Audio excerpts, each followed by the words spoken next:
adhabu ya Ali Shabani Ali Kamwe ya miaka 2 kuwa msemaji wa klabu ya Yanga.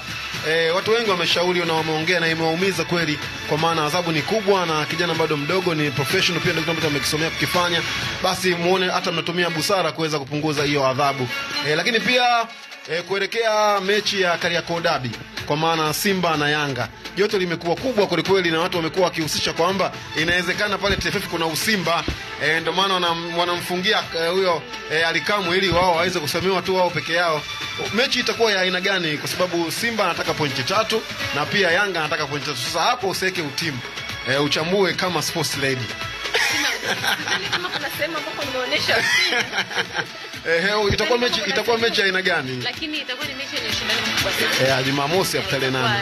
Jumamosi patakuwa ni pazito sana hapa Dar es Salaam. Itakuwa ni mechi yenye ushindani mkubwa sana. Tukiangalia Yanga, kitu ambacho anakihitaji kwa Simba na kitu ambacho anakihitaji kwenye ligi kuu, bado anataka kuendelea kuwa kutetea mitano mfululizo, anataka kuendelea kukaa pale, lakini kuondoa ile record. Na Simba amefungwa na Yanga mechi 4 mfululizo. Unadhani Simba watakubali kirahisi kuweza kuruhusu tena kufungwa mechi 5 mfululizo? Itategemea na ubora wao kwa Yanga. Yanga akiwa bora zaidi kuliko Simba, kwa nini asifungwe? Kwa sasa unavyoona Simba ya Andafat Davis na Yanga Mirod ambayo ina kina Stefan Azizki, kina Paco Mezuzu, Koto Chama, na Simba ya kina Kagoma, kina Fabrice Ngoma, ipi ambayo ina mizani ya unaweza kuona inaenda kama timu ya kwanza kushinda mchezo? Kwa namna ligi ambavyo inaendelea ambavyo unaona ndio. Kwa maoni ya watu inaingia kama timu ya kwanza tunaweza tukampa nafasi Yanga kama timu ya kwanza.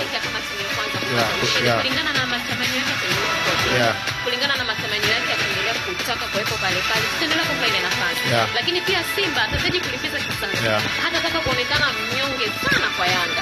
Kuona yeye atahitaji ule ushindi kwa hali ya juu sana. Kwa hiyo tutegemee mechi ambayo itakuwa hakuna timu ambayo inaenda kuzuia, ni kupishana.